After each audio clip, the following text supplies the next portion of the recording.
നമസ്കാരം. ഒരാഴ്ചത്തെ ലോകവിശേഷങ്ങളുമായി world desk. ഏവർക്കും സ്വാഗതം. ഇറാനെതിരെ US വ്യോമാക്രമണം, കപ്പൽപാത ലക്ഷ്യമിട്ട് കടൽ ഡ്രോണുകളും.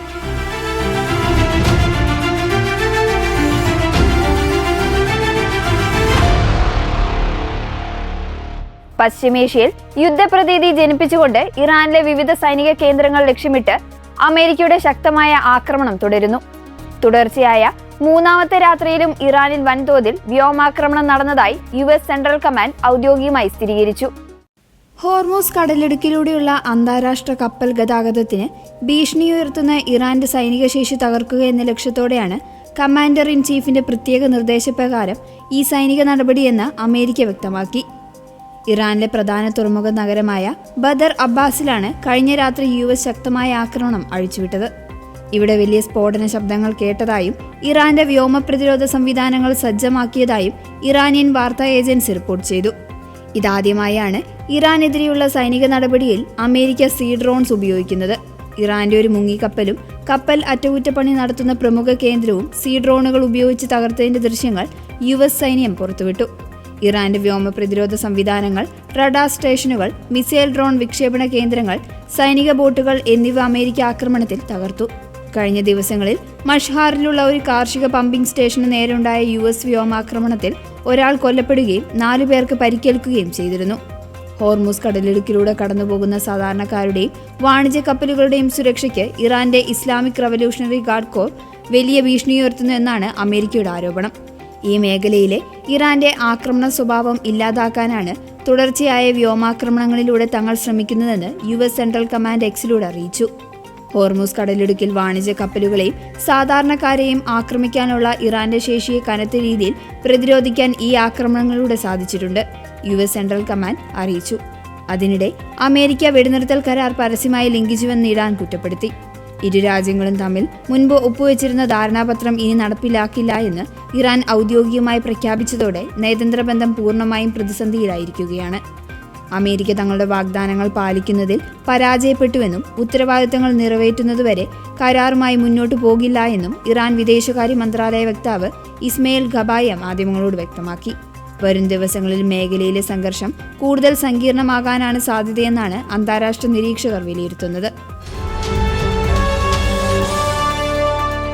ഇറാനിലെ IRGCയെ ഭീകര സംഘടനയായി പ്രഖ്യാപിച്ച് ബ്രിട്ടൻ. പിന്തുണയ്ക്കുന്നവർക്ക് കടുത്ത ശിക്ഷ.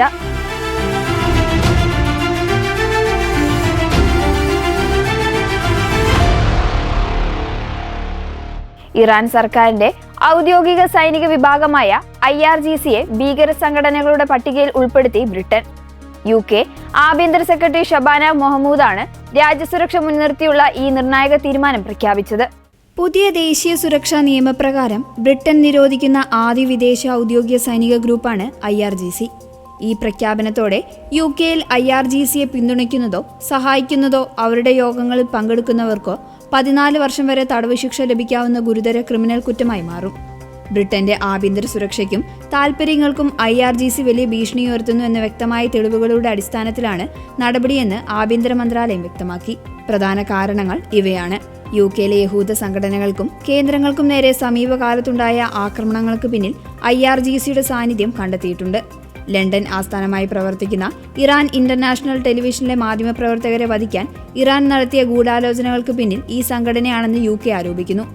ബ്രിട്ടീഷ് സർക്കാർ സ്ഥാപനങ്ങളെയും തന്ത്രപ്രധാന മേഖലകളെയും ലക്ഷ്യമിട്ട് IRGC നടത്തിയ സൈബർ ആക്രമണങ്ങളും നിരോധനത്തിലേക്ക് നയിച്ചു. IRGCക്ക് പുറമെ രാജ്യസുരക്ഷയ്ക്ക് ഭീഷണിയായ മറ്റു 2 സംഘടനകളെ കൂടി ബ്രിട്ടൻ ഈ കരിമ്പട്ടികയിൽ ഉൾപ്പെടുത്തിയിട്ടുണ്ട്. UKയിലെ യഹൂദ കേന്ദ്രങ്ങൾക്ക് നേരെയും ആംബുലൻസുകൾക്ക് തീയിട്ടതുൾപ്പെടെയുള്ള 7 ആക്രമണങ്ങൾക്ക് പിന്നിൽ പ്രവർത്തിച്ച ഇറാൻ അനുകൂല ഗ്രൂപ്പാണ് ഇത്. ബ്രിട്ടന്റെ തെരുവുകളിൽ ഭയവും വിദ്വേഷവും വിതയ്ക്കാൻ ആഗ്രഹിക്കുന്ന വിദേശ ശക്തികളുടെ കളിസ്ഥലമായി ഈ രാജ്യത്തെ മാറ്റാൻ ഞങ്ങൾ അനുവദിക്കില്ല. പുതിയ നിയമങ്ങൾ ഇത്തരം അട്ടിമറി ശക്തികളെ വേരോടെ പിഴുതെറിയാൻ സുരക്ഷാ ഏജൻസികൾക്ക് കൂടുതൽ കരുത്തു നൽകും, കിയർ സ്റ്റാമർ പറഞ്ഞു. വർഷങ്ങൾ നീണ്ട ആഭ്യന്തര രാഷ്ട്രീയ ചർച്ചകൾക്കൊടുവിലാണ് IRGCയെ നിരോധിക്കാനുള്ള ചരിത്രപരമായ തീരുമാനത്തിൽ ബ്രിട്ടൻ എത്തിയത്. നേരത്തെ America, European union, Canada, Australia തുടങ്ങിയ രാജ്യങ്ങളും IRGCയെ ഭീകര സംഘടനയായി പ്രഖ്യാപിച്ചിരുന്നു. ബ്രിട്ടന്റെ പുതിയ നീക്കം ഇറാനുമായുള്ള നയതന്ത്ര ബന്ധം കൂടുതൽ വഷളാക്കുമെന്നാണ് വിലയിരുത്തപ്പെടുന്നത്. നേപ്പാളിൽ ഭരണകൂടത്തിനെതിരെ വീണ്ടും പ്രതിഷേധം.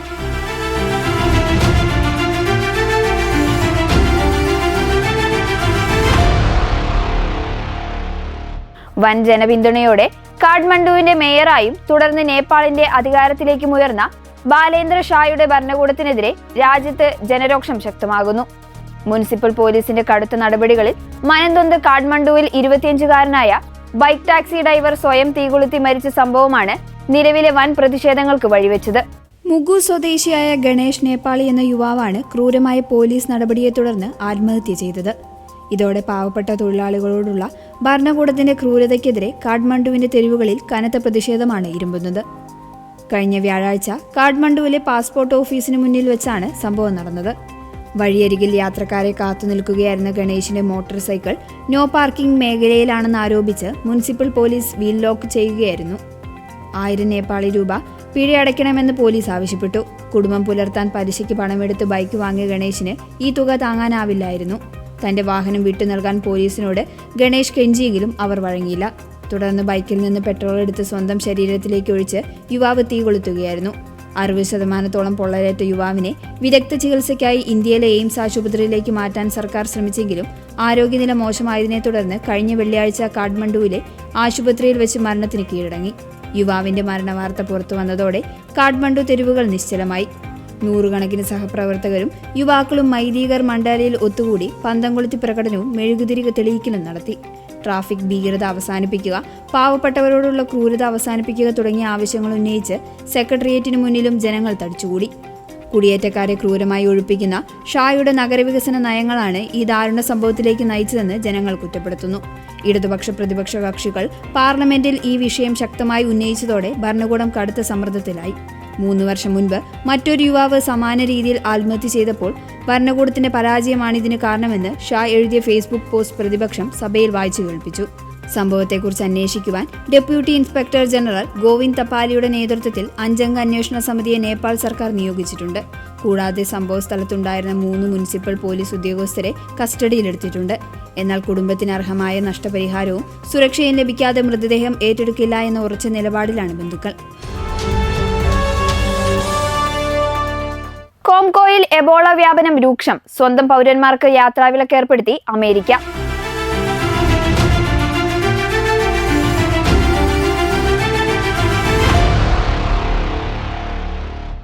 ആഫ്രിക്കൻ രാജ്യമായ ഡെമോക്രാറ്റിക് റിപ്പബ്ലിക് ഓഫ് കോംഗോയിൽ എബോള വൈറസ് ബാധ അതിവേഗം പടർന്നു പിടിക്കുന്ന സാഹചര്യത്തിൽ അവിടെയുള്ള സ്വന്തം പൗരന്മാർക്ക് കടുത്ത യാത്രാവിലക്ക് ഏർപ്പെടുത്തി അമേരിക്കൻ സർക്കാർ.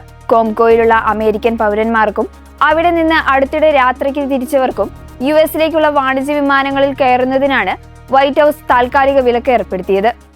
ഇതനുസരിച്ച് കോംഗോയിൽ നിന്നുള്ള യാത്രക്കാരെ ഡു നോട്ട് ബോർഡ് അഥവാ വിമാനത്തിൽ പ്രവേശിക്കാൻ അനുമതിയില്ലാത്തവരുടെ പട്ടികയിൽ ഉൾപ്പെടുത്തും. ഇവർക്ക് യുഎസിലേക്ക് മടങ്ങണമെങ്കിൽ മറ്റേതെങ്കിലും മൂന്നാമതൊരു രാജ്യത്ത് കുറഞ്ഞത് 21 ദിവസത്തെ ക്വാറന്റൈൻ പൂർത്തിയാക്കേണ്ടി വരും. കോംഗോയിലെ നിരവധി പ്രവിശ്യകളിലേക്ക് എബോള വൈറസ് ഇതിനോടകം തന്നെ വ്യാപിച്ചു കഴിഞ്ഞു. ലഭ്യമായ ഏറ്റവും പുതിയ കണക്കുകൾ പ്രകാരം രാജ്യത്ത് എബോള സ്ഥിരീകരിച്ചവരുടെ എണ്ണം 1000 കടന്നു. ഇതിൽ 702 പേർ മരണപ്പെടുകയും ചെയ്തു. കോംഗോയുടെ തലസ്ഥാനമായ കിഷൻസായ്ക്ക് തൊട്ടടുത്തുള്ള പ്രദേശങ്ങളിലേക്ക് വരെ വൈറസ് എത്തിയതോടെയാണ് അമേരിക്കൻ ആരോഗ്യ വിഭാഗം secretary Robert F Kennedy junior അടിയന്തര ഉത്തരവിൽ ഒപ്പുവെച്ചത്. രോഗബാധിതരായ മനുഷ്യരുടെയോ മൃഗങ്ങളുടെയോ ശരീരസ്രവങ്ങളുമായി നേരിട്ടുള്ള സമ്പർക്കത്തിലൂടെയാണ് ഈ മാരക വൈറസ് പടരുന്നത്. കടുത്ത പനി, ഛർദി, ശരീരത്തിന്റെ ആന്തരികവും ബാഹ്യവുമായ ഭാഗങ്ങളിൽ നിന്നുള്ള രക്തസ്രാവം എന്നിവയാണ് ഇതിന്റെ പ്രധാന ലക്ഷണങ്ങൾ. പലപ്പോഴും മരണം വരെ സംഭവിക്കാവുന്ന അതീവ അപകടകാരിയായ രോഗമാണിത്. കോംഗോയിൽ ദുരിതാശ്വാസ പ്രവർത്തനങ്ങളിൽ ഏർപ്പെട്ടിരുന്ന ഒരു അമേരിക്കൻ പൗരന് ബ്യൂണിബ്യൂഗോ എബോള സ്ഥിരീകരിച്ചതായി US centre for disease control and prevention വ്യക്തമാക്കിയിട്ടുണ്ട്. രോഗം ബാധിച്ച ഒരു അമേരിക്കക്കാരനെ ജർമ്മനിയിലെ ഫ്രാങ്ക്ഫർട്ട് യൂണിവേഴ്സിറ്റി ആശുപത്രിയിൽ പ്രവേശിപ്പിച്ചു. ഇതിനു മുൻപ് മെയ് മാസത്തിൽ സെർച്ച് ക്രിസ്ത്യൻ മിഷനിലെ ഡോക്ടർ പീറ്റർ സ്റ്റാൻഫോർഡ് എന്ന അമേരിക്കൻ ഡോക്ടർക്കും കോംഗോയിൽ വെച്ച് എബോള ബാധിച്ചിരുന്നു. ചൊവ്വാഴ്ച കോംഗോയിൽ നിന്ന് US മടങ്ങാനിരുന്ന 2 ഡസനോളം അമേരിക്കൻ പൗരന്മാരെ പുതിയ ഉത്തരവ് നേരിട്ട് ബാധിക്കും. വിലക്ക് മൂലം യാത്ര ചെയ്യാൻ കഴിയാത്ത കോംഗോയിൽ കുടുങ്ങിപ്പോകുന്ന തങ്ങളുടെ പൗരന്മാർക്ക് ആവശ്യമായ എല്ലാ പിന്തുണയും സ്റ്റേറ്റ് ഡിപ്പാർട്ട്മെന്റ് നൽകുമെന്ന് ഔദ്യോഗിക വക്താവ് അറിയിച്ചു. യൂറോപ്പിലെ ഉഷ്ണതരംഗം മരണം 1000 കടക്കുന്നു.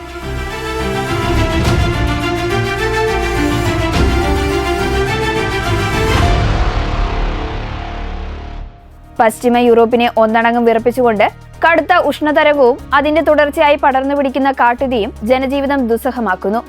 ഫ്രാൻസിന്റെ തലസ്ഥാനമായ പാരീസിന് തൊട്ടടുത്തുള്ള ചരിത്രപ്രസിദ്ധമായ ഫോണ്ടെയിൻ ബ്ലൂ വനമേഖലയിൽ ഉണ്ടായ വൻ കാട്ടുതീയെ തുടർന്ന് പാരീസ് നഗരത്തിന്റെ അന്തരീക്ഷം കറുത്ത പുകയാൽ മൂടിക്കിടക്കുകയാണ്. ഫ്രാൻസിന് പുറമെ സ്പെയിൻ, ഇറ്റലി, ബ്രിട്ടൻ തുടങ്ങിയ രാജ്യങ്ങളും കടുത്ത ചൂടിൽ വെന്തുരുകുകയാണ്. കാലാവസ്ഥാ വ്യതിയാനമാണ് യൂറോപ്പിൽ കാട്ടുതീ ഇത്രയധികം ആവർത്തിക്കാൻ കാരണമാകുന്നതെന്ന് ശാസ്ത്രജ്ഞർ മുന്നറിയിപ്പ് നൽകുന്നു.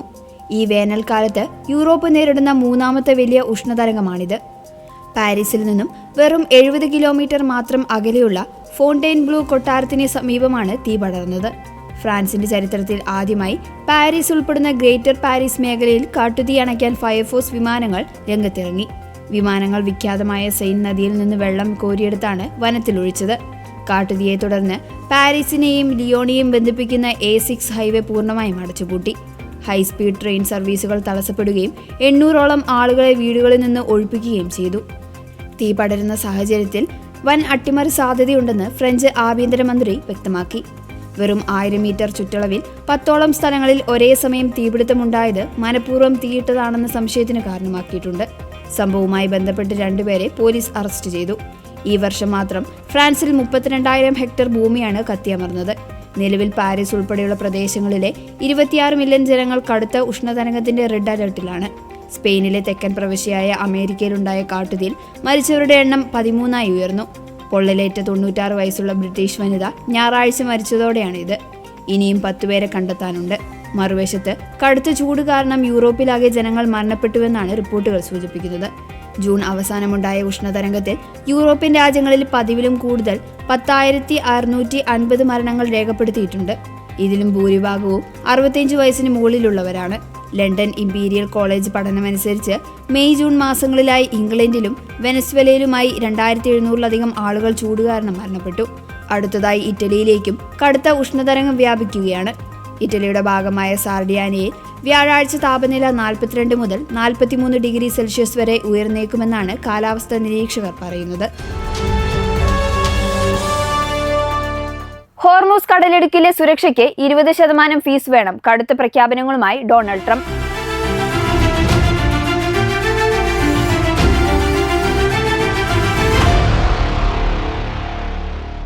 ഗൾഫ് മേഖലയിലെ നിർണായക കപ്പൽപാതയായ ഹോർമൂസ് കടലിടുക്കിലൂടെയുള്ള സുരക്ഷിതമായ ചരക്ക് ഗതാഗതത്തിന് US-ന് ഗൾഫ് രാജ്യങ്ങൾ വൻതുക പ്രതിഫലം നൽകേണ്ടി വരുമെന്ന കടുത്ത മുന്നറിയിപ്പുമായി അമേരിക്കൻ പ്രസിഡന്റ് ഡൊണാൾഡ് ട്രംപ്.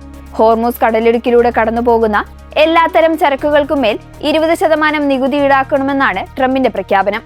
ഒപ്പം ഇറാനിയൻ കപ്പലുകളെ ഈ കടലിടുക്കിലൂടെ അകത്തേക്കോ പുറത്തേക്കോ കടക്കാൻ അനുവദിക്കില്ല എന്നും അദ്ദേഹം കൂട്ടിച്ചേർത്തു. വൈറ്റ് ഹൌസിലെ ഓവൽ ഓഫീസിൽ മാധ്യമപ്രവർത്തകരോട് സംസാരിക്കുകയായിരുന്നു അദ്ദേഹം. കഴിഞ്ഞ 4 മാസമായി മേഖലയിൽ അമേരിക്ക നടത്തിയ സൈനിക ഇടപെടലുകൾ ഇറാന്റെ സൈനിക അടിത്തറയെ പൂർണ്ണമായും തകർത്തതായി ട്രംപ് അവകാശപ്പെട്ടു. ഇറാന്റെ നാവിക വ്യോമ ആസ്തികൾ അമേരിക്കൻ സൈന്യം വലിയ തോതിൽ നശിപ്പിച്ചതായാണ് US പ്രസിഡന്റിന്റെ വെളിപ്പെടുത്തൽ. 4 മാസം മുൻപുള്ള ഇറാനല്ല ഇപ്പോഴത്തേത്. ഈ ചുരുങ്ങിയ കാലയളവ് കൊണ്ട് അവരെ ഞങ്ങൾക്ക് അക്ഷരാർത്ഥത്തിൽ ശിലായുഗത്തിലേക്ക് തള്ളിയിട്ടു. അവരുടെ റഡാർ സംവിധാനങ്ങളും ആയുധ നിർമ്മാണ ശേഷിയും പൂർണ്ണമായും ദുർബലപ്പെടുത്തി കഴിഞ്ഞു. എങ്കിലും വളരെ ചെറിയ തോതിലുള്ള ചില മിസൈൽ ശേഷികൾ മാത്രമാണ് ഇനി അവർക്ക് അവകാശപ്പെടാനുള്ളത്, ട്രംപ് കൂട്ടിച്ചേർത്തു. ഇറാന്റെ നാവിക വ്യോമ പ്രതിരോധ മേഖലയ്ക്ക് US സൈന്യം ഏൽപ്പിച്ച ആഘാതങ്ങളുടെ കൃത്യമായ കണക്കുകളും ട്രംപ് മാധ്യമങ്ങൾക്ക് മുന്നിൽ നിരത്തി. ഇറാൻ സൈന്യത്തിന്റെ പക്കലുണ്ടായിരുന്ന 159 അത്യാധുനിക കപ്പലുകളും കടലിൽ മുക്കിയതായി US അവകാശപ്പെട്ടിരുന്നു. 200 യുദ്ധവിമാനങ്ങൾ തകർത്തു. ഇറാന് സ്വന്തമായിട്ടുണ്ടായിരുന്ന 200 യുദ്ധവിമാനങ്ങളും പൂർണ്ണമായും നഷ്ടപ്പെട്ടു. ഇറാന്റെ വ്യോമ പ്രതിരോധ സംവിധാനങ്ങളും പ്രതിരോധ ആയുധ നിർമ്മാണശാലകളും നിലവിൽ US നിയന്ത്രണത്തിലാക്കിയെന്നും ട്രംപ് അവകാശപ്പെട്ടു. ഹോർമൂസ് കടലിടുക്കിലൂടെയുള്ള എണ്ണ ഗതാഗതത്തിനും ചരക്കു നീക്കത്തിനും അമേരിക്കൻ നാവികസേന നൽകുന്ന സുരക്ഷയ്ക്ക് പകരമായി ഗൾഫ് രാജ്യങ്ങൾ പണം നൽകണമെന്ന ട്രംപിന്റെ പുതിയ നിലപാട് ആഗോളതലത്തിൽ വലിയ ചർച്ചകൾക്ക് വഴി തുറന്നിരിക്കുകയാണ്. ഇതോടെ വേൾഡ് ഡെസ്ക് പൂർണ്ണമാകുന്നു. കൂടുതൽ ലോകവിശേഷങ്ങളുമായി അടുത്തയാഴ്ച വീണ്ടും കാണാം. നന്ദി.